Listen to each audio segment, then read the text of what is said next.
오늘 말씀의 주제는 지혜와 계시의 영은 우리로 무엇을 알게 하시는가입니다. 오늘 성경 구절은 에베소서 1장 15절로부터 23절까지입니다. 이로 말미암아 주 예수 안에서 너희 믿음과 모든 성도를 향한 사랑을 나도 듣고 내가 기도할 때에 기억하며 너희로 말미암아 감사함기를 그치지 아니하고 우리 주 예수 그리스도의 하나님 영광의 아버지께서 지혜와 계시의 영을 너희에게 주사 하나님을 알게 하시고 너희 마음의 눈을 밝히사 그의 부르심의 소망이 무엇이며 성도 안에서 그 기업의 영광의 풍성함이 무엇이며 그의 힘의 위력으로 역사하심을 따라 믿는 우리에게 베푸신 능력의 지극히 크심이 어떠한 것을 너희로 알게 하시기를 구하노라. 그의 능력이 그리스도 안에서 역사하사 죽은 자들 가운데서 다시 살리시고 하늘에서 자기의 오른편에 앉히사 모든 통치와 권세와 능력과 주권과 이 세상뿐 아니라 오는 세상에 일컫는 모든 이름 위에 뛰어나게 하시고 또 만물을 그의 발 아래 복종하게 하시고 그를 만물 위에 교회의 머리로 삼으셨느니라. 교회는 그의 몸이니 만물 안에서 만물을 충만하게 하시는 이의 충만함이니라. 아멘. 우리는 흔히 말할 때 어느 사람이나 지역 혹은 어떤 사물, 체계 이론 등을 안다라고 말할 때가 있습니다. 하지만 실제로 무엇을 아는지 구체적인 내용을 물어보면 아는 내용이 천지차이일 때가 많습니다. 어설프게 아는 것도 안다고 말할 때가 많고 또 어떤 때는 거의 알지 못하는데도 다른 사람에게 들었다거나 혹은 아주 피상적으로 일부분 아는 것도 그렇게 말할 때가 참 많습니다. 많은 경우 대학에 들어가 전공을 했다고 하면 우리는 그래도 그 분야에 대해서는 많이 안다고 인정하기도 합니다. 그래도 수년간 전공 분야를 책도 보고 강의도 듣고 숙제도 하면서 알고 있다고 생각하기 때문입니다. 하지만 대부분의 경우 전공을 했다고 할지라도 그 분야를 계속해서 갈고 닦지 않고 졸업 이후에는 거의 관련 분야와 관계없이 일을 했거나 지속적으로 연말을 하지 않았을 경우에는 실질적으로 전공을 하지 않은 것과 별반 차이가 없게 되는 것을 쉽게 확인할 수 있습니다. 우리의 지적 능력이나 기억력 등은 계속해서 발전시키고 공부하지 않으면 퇴보하기 때문입니다. 그대로 유지할 수 없습니다. 그래서 가만히 있는 것은 후퇴하는 것입니다. 마치 흐르는 물결 가운데 들어가 아무런 움직임 없이 가만히 있을 때 자신은 물살에 따라 떠내려가는 것처럼 말입니다. 그런데 우리의 신앙도 마찬가지입니다. 우리에게 분명히 과거에 하나님의 은혜에 의해 믿음으로 말미암은 구원을 받은 칭의 단계가 있었습니다. 교회 공동체에 들어가서 처음 구원의 감격을 느꼈을 때 여기저기에서 환영해주고 관심을 받았을 때가 있었습니다. 모든 것이 새롭고 사는 것이 참 기쁠 때가 있었습니다. 참 좋았고 이것이 예수 믿는 것이구나 하고 알 것 같았습니다. 그리고 그렇게 시간이 흘러갔습니다. 하지만 어느 때부터인지 목사님 말씀에 다 아는 것 같은 얘기 또 하는 것 같고 예배는 심드렁해지고 하나 둘씩 눈에 거슬리는 것이 생기기 시작하였습니다. 교회의 여러 곳에서 달란트에 따라 섬기는 현장에서도 이제는 익숙해져서 그런지 부족한 부분이나 사람들이 보이기 시작합니다. 불평이 조금씩 생기고 미워하는 사람이 생기기 시작하는 것입니다. 그러다 보니 이제 갈등과 불만이 표출되기 시작합니다. 어떻습니까? 많은 경우 현실에서 신앙생활하는 성도들의 모습이 이 즈음에서 갈림길이 시작됩니다. 드디어 시험이 시작되었기 때문입니다.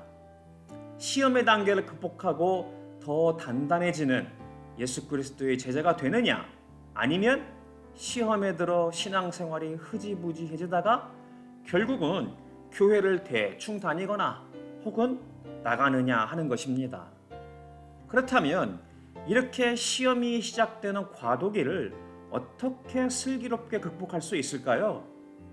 먼저 자신이 제법 신앙에 대해서 안다고 생각하는 어리석음에서 벗어나야 합니다. 하나님을 알아가는 것은 신앙의 단계마다 새롭게 열리는 놀라운 하나님 나라의 경륜이 숨어 있기 때문입니다. 그것을 우리는 경건의 비밀, 신비라 하였습니다.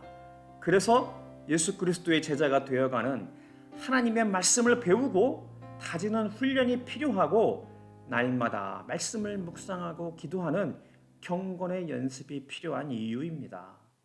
이 과정을 통하여 과도기를 극복하고 한 단계 한 단계 성장한 하나님 나라의 백성이 되어가는 것입니다. 이것이 바로 성화의 과정입니다. 그런데 만약 이러한 제자 훈련과 경건의 연습이 체계적으로 지속적으로 이루어지지 않을 경우에 어떻게 됩니까? 히브리서 5장 12절부터 14절의 말씀을 한번 살펴보겠습니다. 때가 오래되었으므로 너희가 마땅히 선생이 되었을 터인데 너희가 다시 하나님의 말씀의 초보에 대하여 누구에게서 가르침을 받아야 할 처지이니 단단한 음식은 못 먹고 젖이나 먹어야 할 자가 되었도다. 이는 젖을 먹는 자마다 어린아이니 의의 말씀을 경험하지 못한 자요 단단한 음식은 장성한 자의 것이니 그들은 지각을 사용함으로 연단을 받아 선악을 분별하는 자들이니라. 신앙생활의 연수는 세월이 흘러 오래되었는지 모르겠지만 실은 아직도 하나님의 말씀에 초보라는 것입니다. 주일 예배만 드리고 구체적인 제자 훈련이나 경건의 연습을 하지 않아서 스스로 하나님의 말씀을 읽고 묵상하며 기도하는 훈련이 되어 있지 않은 것입니다. 그래서 이러한 사람들을 단단한 음식을 먹는 장성한 자가 아니라 젖을 먹는 어린아이라 한 것입니다. 아직 의의 말씀을 인생 가운데 경험하지 못했기 때문입니다. 그래서 여전히 자신의 사고방식이나 경험, 지식, 따라왔던 전통 가운데 다른 사람을 판단하고 교회를 비판하는 이유입니다. 그렇다면 젖을 먹는 하나님의 말씀의 초보가 아니라 단단한 음식을 먹는 장성한 자가 하나님의 말씀을 아는 정도는 무엇을 말합니까? 오늘 성경 주제 구절인 에베소서 1장 본문에서 사도 바울은 이것을 가리켜 17절에서 우리 주 예수 그리스도의 하나님 영광의 아버지께서 지혜와 계시의 영을 너희에게 주사 하나님을 알게 하시고라 한 것입니다. 그래서 오늘 주제가 바로 지혜와 계시의 영은 우리로 무엇을 알게 하시는가 입니다. 단답형으로 말한다면 바로 전에 읽은 에베소서 1장 17절에서 무엇이라 하였습니까? 네, 맞습니다. 하나님을 알게 하시는 것입니다. 제가 평신도로 섬기다가 상대적으로 다른 분들보다 늦은 나이라 할 수 있는 40 중반에 미국 미주리주 세인트루이스에 있는 커버넌트 신학교에 들어가 목회학을 공부하였습니다. 신학교 들어가자마자 얼마 안 돼요. 읽었던 책 중에 하나가 J.I. 패커가 쓴 하나님을 아는 지식이라는 책이 있었습니다. 영어책 제목은 Knowing God입니다. 약 한 400에서 500여 표 페이지 정도가 되는 이 책입니다. 처음 책을 집어들었을 때 막연하게 이런 생각이 들었습니다. 하나님을 안다는 것이 간다는 것이 아니구나 싶었습니다. 그런데 막상 그 책을 읽으면서 하나님 앞에 참으로 크게 회개하였습니다. 주일학교 어릴 때부터 성인이 되기까지 40 중반이 넘기까지 신앙생활을 했기에 하나님을 제법 안다고 생각했는데 제가 아는 것은 정말 큰 산에 조그만 흙먼지 정도밖에 되지 않았구나 하는 것을 깨달은 것입니다. 이제 그 이후에 10여 년이 훌쩍 지난 기간 동안 설교도 매주 하고 성경 공부, 제자 훈련 등을 계속해서 인도해 오고 있지만 그럼에도 불구하고 아직도 하나님을 아는 믿음의 선진들의 수준을 가늠해 보면 나는 아직 멀었구나 싶을 때가 허다합니다. 그러니 우리는 지금보다 더 겸손하게 하나님을 아는 지식을 쌓아갈 뿐만 아니라 주님을 닮아가는 훈련과 연습을 게을리하지 말고 날마다 하나님 앞에서는 코람데오의 삶을 살아야 합니다. 그렇다면 사도 바울이 오늘 본문에서 말하는 지혜와 계시의 영이 하나님을 알게 한다는 것은 구체적으로 무엇입니까? 크게 세 가지를 살펴보겠습니다. 첫 번째는 18절입니다. 너희 마음의 눈을 밝히사 그의 부르심의 소망이 무엇이며. 먼저 하나님께서 우리의 마음의 눈을 밝힌다 하십니다. 이것은 보통 하나님과 예수님이 보내신 성령님의 사역이라 말합니다. 성령님께서 우리의 마음의 눈을 조명하셔서 말씀을 깨달을 수 있게 하시는 것입니다. 그렇게 하셔서 가장 먼저 하나님께서 우리를 부르셨다는 소명의 소망이 무엇인지를 알게 하는 것입니다. 제가 수년 전에 부르신 소명, 맡기신 사명이라는 주제로 하나님의 부르심의 소망이 무엇인지에 대해서 6번에 걸쳐 설교한 적이 있었습니다. 그렇기에 이 주제는 그리 간단한 주제가 아닙니다. 특히 한국교회의 가장 약한 부분이라고 설명하였습니다.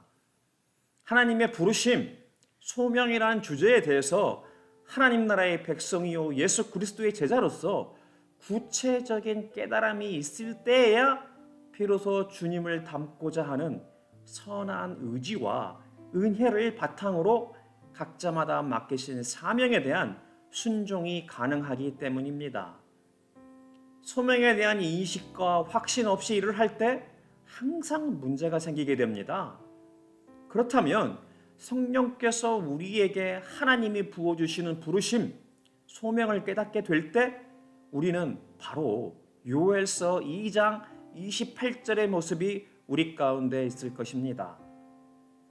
그 후에 내가 내 영을 만민에게 부어주리니 너희 자녀들이 장래 일을 말할 것이며 너희 늙은이는 꿈을 꾸며 너희 젊은이는 이상을 볼 것이며. 하나님께서 천지를 창조하시기 전에 우리를 부르셨다는 것입니다. 우리가 무엇이간데 하나님께서 우리를 사랑하시고 택하고 부르셨습니까? 이 장중한 하나님의 영광스러운 부르심, 소명을 깨달을 때 그 놀라운 하나님의 영광 가운데 택함받아 부른 시자가 되었다는 기쁨으로 우리의 온 영혼이 떨림 가운데 맡기시는 사명을 받게 되는 것입니다. 하물며 세상에서 대통령이 만약 우리를 택하고 불러서 중요한 직책을 맡겠다고 생각해보면 조금이나마 이해가 될 것입니다. 하지만 이 정도와는 비교조차 할 수 없습니다. 고작해야 몇 년 하게 되는 세상의 자리도 그렇게 영광스럽게 생각하고 대통령과 찍은 사진과 임명장을 벽에 걸어놓고 갑오로 대물림하는 게 세상의 모습이 아닙니까? 물론 그런 경우도 사명의 한 부분이라 생각하고 열심히 해야 하겠지만 하나님이 우리에게 맡기신 교회의 지체에게 주신 사명의 소망은 이 정도가 아닙니다. 요엘 선지자가 무엇이라 하였습니까? 하나님의 영이 우리 가운데 부어지면 자녀들이 장래의 일을 말하고 늙은이는 꿈을 꾸며 젊은이는 이상을 본다 하지 않았습니까? 하나님께서 우리에게 허락하실 장래의 소망을 말하고 꿈꾸며 그 이상을 보게 된다는 것입니다. 이것만큼 우리가 바라고 기대하는 것이 어디 있겠습니까? 하나님을 모르는 세상 사람들이 사는 동안 바라는 그저 부귀영화와 건강, 명예, 권력, 쾌락, 자기만족, 이러한 것과 진정 하나님이 주실 부르심의 소망이 무엇인지 안다면 과연 이것과 그러한 것들을 비교할 수 있겠습니까? 그러기에 경건의 비밀, 신비, 이것은 시크릿이 아니라 미스터리입니다. 하나님은 우리를 천지를 창조하시기 전에 이미 아시고 지으셨으며 택하고 부르셨습니다.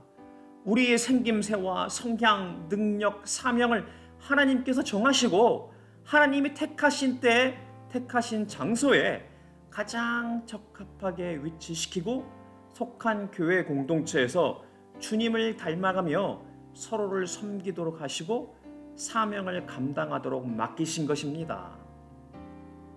대통령이 자신이 정권을 갖게 된 다음에 어떻게 합니까? 각자마다 정한 자리에 누가 가장 적합한 자인지를 조사하고 평가해 그 자리에 앉히는 것이 아닙니까? 하지만 인간이다 보니 실수를 많이 합니다. 필요한 자리에 누가 적임자인지를 잘 모르는 것입니다. 그러니 몇 년은 안 되는 임기 동안에 수차례 인사를 통해서 적임자를 바꾸는 것입니다. 하지만 하나님은 우리를 지으시고 모든 것을 아시며 모든 것을 하실 수 있는 분이십니다.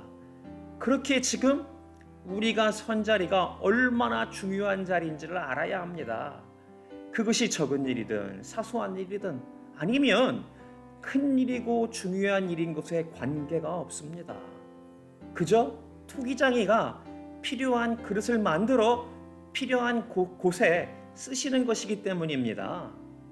하지만 이것에 대한 평가는 크고 중요한 자리라고 해서 더 큰 영광이 있는 것은 아닙니다. 하나님은 우리를 똑같이 대하실 것입니다. 과연 충성으로 순종했느냐 하는 것입니다. 그 정도에 따라 상급을 주실 것입니다. 우리가 하나님의 자녀이기 때문입니다. 바라기는 하나님의 부르신 영광의 자리에서 부르심의 소망을 깨닫고 죽기까지 맡기신 사명을 감당하는 복된 지체들이 되기를 축복합니다. 두 번째는 18절 후반부입니다.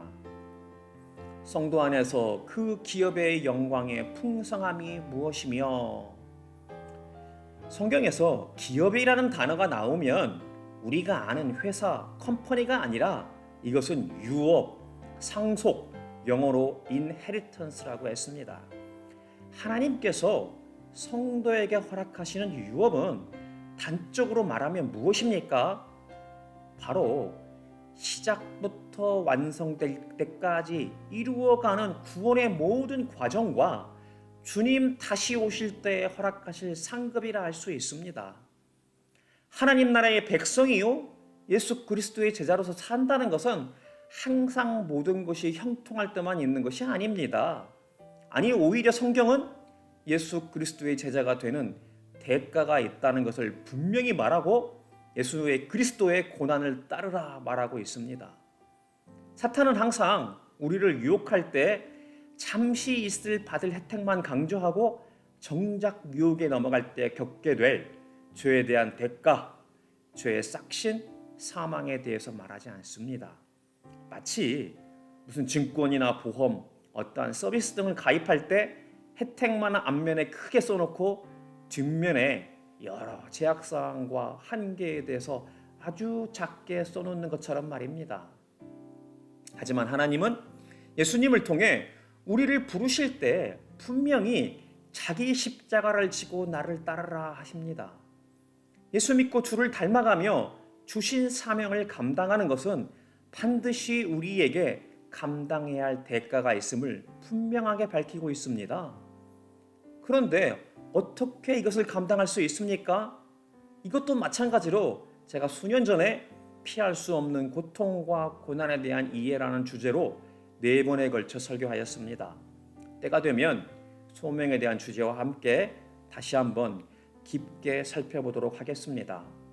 요약하자면 바로 오늘 지혜와 계시의 영이 하나님을 알게 하는 두 번째 내용이 여기에 해당합니다. 사도 바울은 이것을 고린도전서 15장 19절에서 이렇게 말했습니다. 만일 그리스도 안에서 우리가 바라는 것이 다만 이 세상의 삶뿐이면 모든 사람 가운데 우리가 더욱 불쌍한 자이리라. 무슨 뜻입니까? 예수 믿는 우리가 불쌍하다는 뜻입니까? 아닙니다. 절대 아닙니다. 그러면 어떻다는 것입니까? 바로 이것입니다. 지혜와 계시의 영이 우리로 하여금 성도 안에서 그 기업의 영광의 풍성함이 무엇인지를 알게 하신다는 것입니다. 하나님이 우리를 부르시고 맡기신 소명에 충성되이 감당하며 순종할 때 때로는 겪게 되는 어려움, 핍박, 고난과 환난이 있다 할지라도 우리는 이미 지혜와 계시의 영이 하나님이 우리에게 장차 허락하실 장래의 기업, 유업, 상속하여 주실 영광이 풍성함이 무엇인지를 알게 하셨습니다. 그렇기에 사도 바울이 감히 말하기를 만일 그리스도 안에서 우리가 바라는 것이 다만 이 세상의 삶뿐이면 모든 사람 가운데 우리가 더욱 불쌍한 자라고 한 이유입니다. 사도 바울은 이미 그것을 아는 사람이었습니다. 그러면서 우리도 이것을 지혜와 계시의 영이신 성령님께서 알게 해줄 것이다 한 것입니다. 그래서 우리는 오늘 또 우리를 부르신 하나님의 놀라운 사랑과 은혜에 감사드리며 주신 사명에 충성되이 지금 선자리에서 담담히 감당하는 것입니다. 바라기는 우리 모두 지금 선자리에서 그 사명을 감당하는 복된 지체들이 되기를 축복합니다. 마지막 세 번째로 지혜와 계시의 영이 우리로 알게 하시는 것은 무엇입니까? 19절입니다. 그의 힘의 위력으로 역사하심을 따라 믿는 우리에게 베푸신 능력의 지극히 크심이 어떠한 것을 너희로 알게 하시기를 구하노라. 하나님이 누구이십니까? 지난 주일에 하나님의 뜻과 일하심이라는 주제로 성부, 성자, 성령 하나님의 뜻과 일하심에 대해서 살펴보았습니다. 바로 지난주 주제를 말하는 것입니다. 하나님의 힘의 위력, 즉 전지전능하신 하나님을 말하는 것입니다. 역사하심, 이때 역사하신다는 뜻은 일하신다, 사역하신다 하는 뜻입니다. 삼위 하나님께서 능력, 권세로 일하심을 따라 믿는 우리, 바로 하나님 나라의 백성 예수 그리스도의 제자들에게 베푸시는 능력이 지극히 크시다는 것을 우리가 알아야 하는 것을 말합니다. 그렇게 우리는 하나님께서 우리에게 맡기신 사명의 자리를 감당할 수 있도록 하나님이 능력을 부어주시는 것을 의심하지 말아야 합니다. 내가 어떻게 그 일을 하느냐 하면서 두려워하거나 피할 필요 없습니다. 각자마다 필요한 자리에서 충성스럽게 감당할 수 있도록 우리가 날마다 말씀의 은혜를 통하여 성령님과 교통하고 있다면 주님을 닮아 성령의 열매를 맺어가며 주신 능력으로 사명을 감당할 수 있게 하십니다. 그런데 이때 하나님의 능력, 권세는 어떤 형태로 나타납니까? 20절부터 23절에 걸쳐 자세히 설명되고 있습니다. 그의 능력이 그리스도 안에서 역사하사 죽은 자들 가운데서 다시 살리시고 하늘에서 자기의 오른편에 앉히사 모든 통치와 권세와 능력과 주권과 이 세상뿐 아니라 오는 세상에 일컫는 모든 이름 위에 뛰어나게 하시고 또 만물을 그의 발 아래 복종하게 하시고 그를 만물 위에 교회의 머리로 삼으셨느니라. 교회는 그의 몸이니 만물 안에서 만물을 충만하게 하시는 이의 충만함이니라. 풀어서 하나씩 보겠습니다. 20절에서 하나님의 능력이 예수 그리스도 안에서 나타나셨는데 예수님을 십자가에서 피 흘리게 하심으로 우리의 죄를 대신 갚게 하셨다. 대속하게 하셨습니다.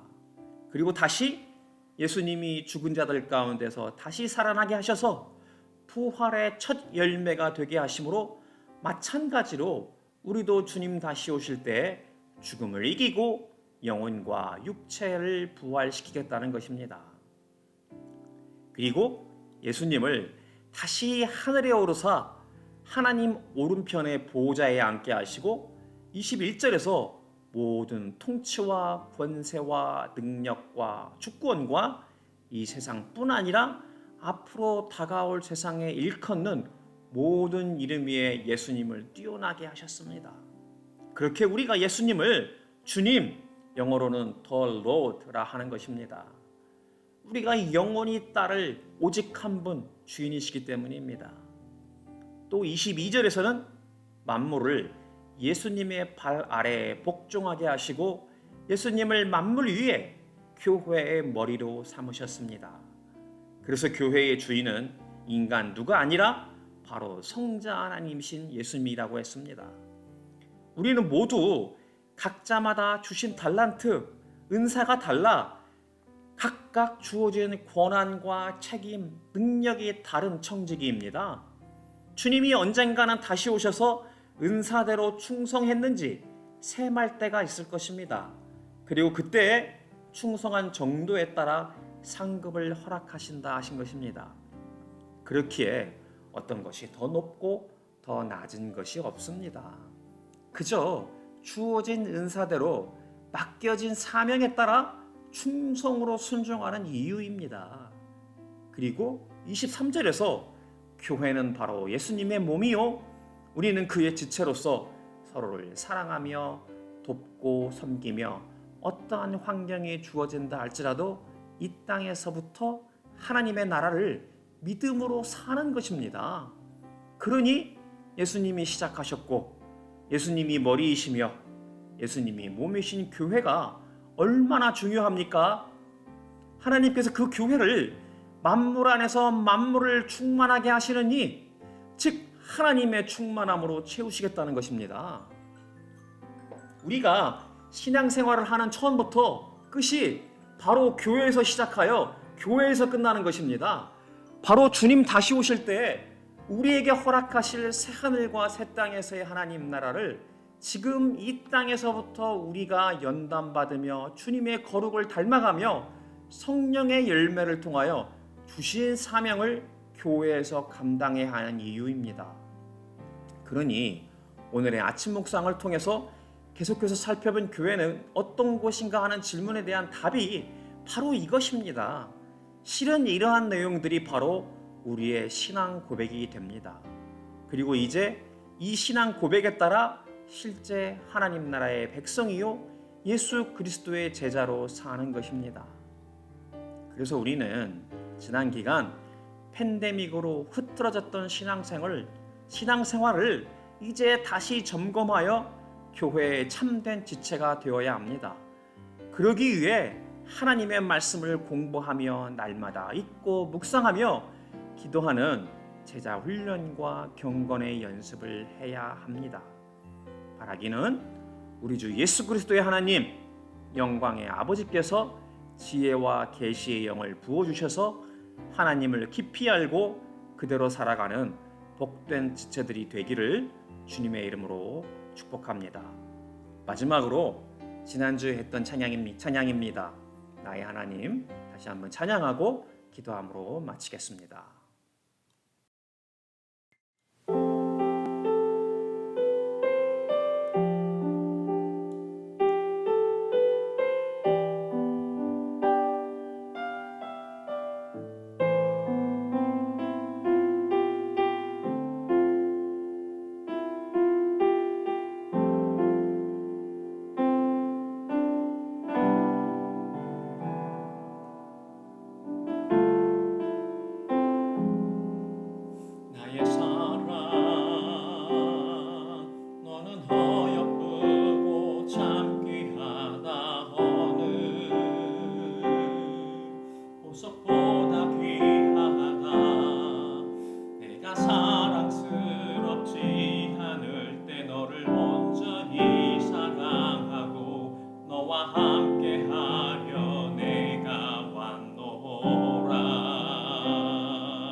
주의 사랑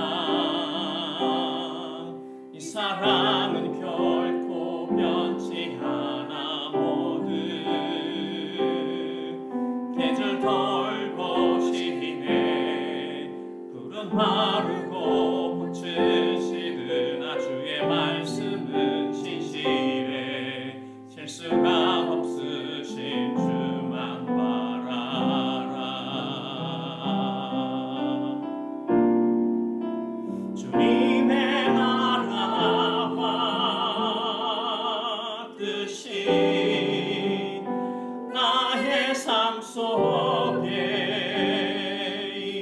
임하시며 주님 알기를 주만 보기를 소망해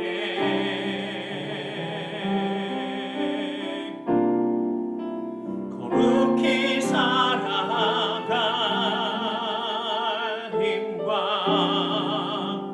두려움 없는 믿음 주신 나의 하나님 완전한 사랑 찬양해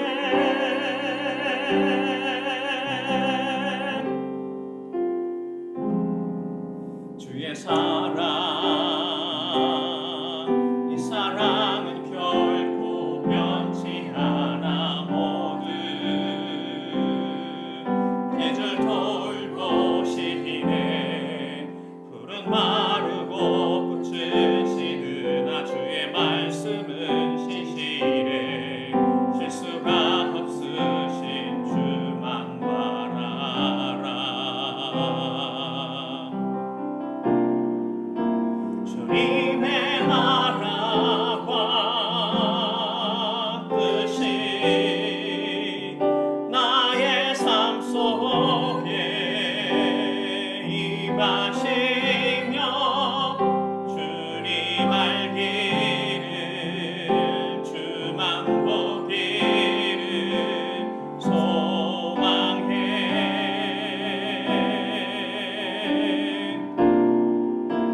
거룩히 살아갈 힘과 두려움 없는 믿음 주신 나의 하나님 완전한 사랑 찬양해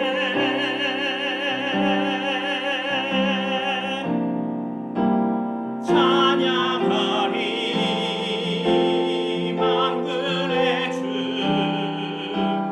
영원히 함께 하시네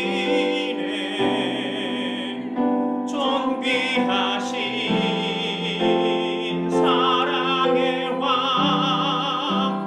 영원히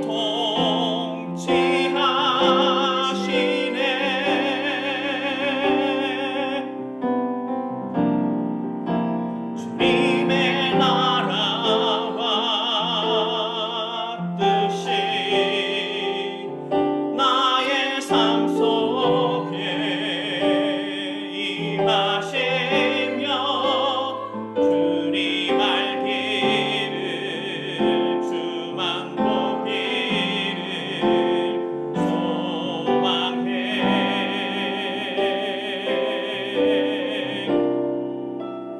거룩히 살아갈 힘과 두려움 없는 믿음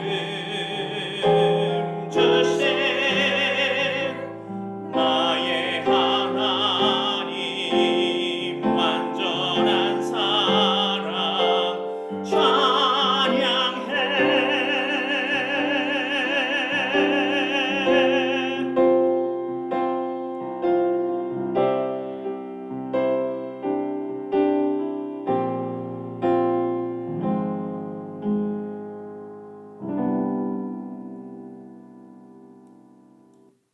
아멘. 함께 기도하겠습니다. 하나님 아버지 감사합니다. 저희로 주 예수 안에서 믿음과 사랑 가운데 지혜와 계시의 영을 통해 하나님을 더욱 깊이 알게 하여 주셨습니다. 그러니 이제 성령님이 조명하시사 우리의 마음의 눈을 밝히시고 하나님의 부르심의 소망이 무엇인지를 영광 가운데 더욱 밝히 알게 하여 주시옵소서. 세상 그 어떤 것과도 비교할 수 없는 놀라운 은혜가 우리에게 허락되었음을 바로 보게 하여 주시옵소서. 그리고 이 땅 가운데 예수 그리스도의 제자로 살면서 어떤 환경 가운데 처할지라도 하나님이 허락하실 기업, 상속의 영광의 풍성함이 어떠한지를 바로 알아 담대히 주신 사명 감당케 하여 주시옵소서. 그리고 우리가 선자리에서 주신 사명을 감당할 때 하나님께서 베푸시는 능력이 크심을 깨닫게 하여 주시옵소서. 오늘도 주님이 세우시고 머리요 몸된 교회의 지체로서 주신 사명 감당할 때 그 능력을 부어주심을 확신하고 충성되이 순종케 하여 주시옵소서. 지금은 우리를 구원하신 예수 그리스도의 은혜와 우리를 택하고 부르신 하나님의 사랑과 예수님의 말씀을 깨닫도록 조명하시고 중보하시는 성령님의 교통하시고 감동 감화 역사하심이 오늘도 지혜와 계시의 영을 통해 하나님을 깊이 알게 하심으로 주님 몸된 교회의 참된 지체로 살기로 작정하는 복된 모든 성도들 머리 위에 지금으로부터 영원까지 함께 하시길 예수님 이름으로 축복하며 기도드립니다. 아멘.